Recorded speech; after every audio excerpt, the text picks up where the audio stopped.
halkan waa mid ka mid ah kaamamka lagu barakacay ee magaalada baydhabo ay degan yihiin dadkii abaarihii kala duwana ee dalka ka dhacay ka yimid maanta halkan waxaa jooga boqolaal haween ah oo kuwa barakacayaasha ah waxay u dabaaldegayaan 8 Maarso waxaa hawshan isu xilqaamay oo in lagu geliyo 8 Maarso xerooyinka barakacayaasha sameeyay qaar ka mid ah haweenka ku nool magaalada baydhabo gaar ahaan ururka raadinta xuquuqda haweenka iyo caruurta mid ka mid ah oo halkan aan kula kulmay ayaa ka sheekeynaysa sababta ay u doorteen in xerooyinka lagu geliyo 8 Maarso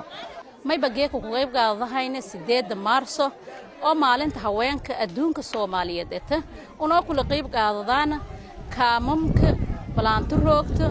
oo Soomaaliyeed awlaadiyo wacyigelin iyo walbarasho ini una kula qayb qaadana ciyaalkaasna may bagodoonsiyaane dar iwaliyo ka shaqaysadaan may bafadaane una barna xisooyin una siin hiraabti hore walaa shansa ku dambooyon una ku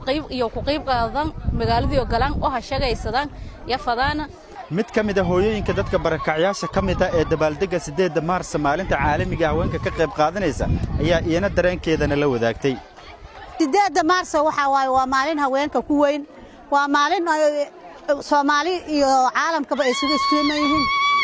waxa kale oo aan halkan kala yahay hambali uga leeyahay dadkan hadda aan hor joogno waa dad barakacayaal ah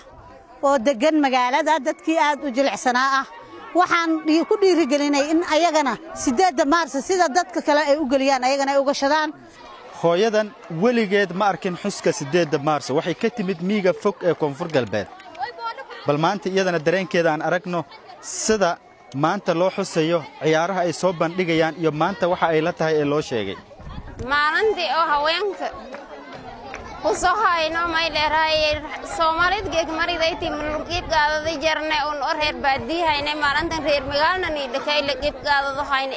eedanka faraxsan uno ciyaarto aragday ebadkayna ban araggeek la arago hayno may leeyahay is awlaadayna iska la roogno idayn dhateeki ku soo hay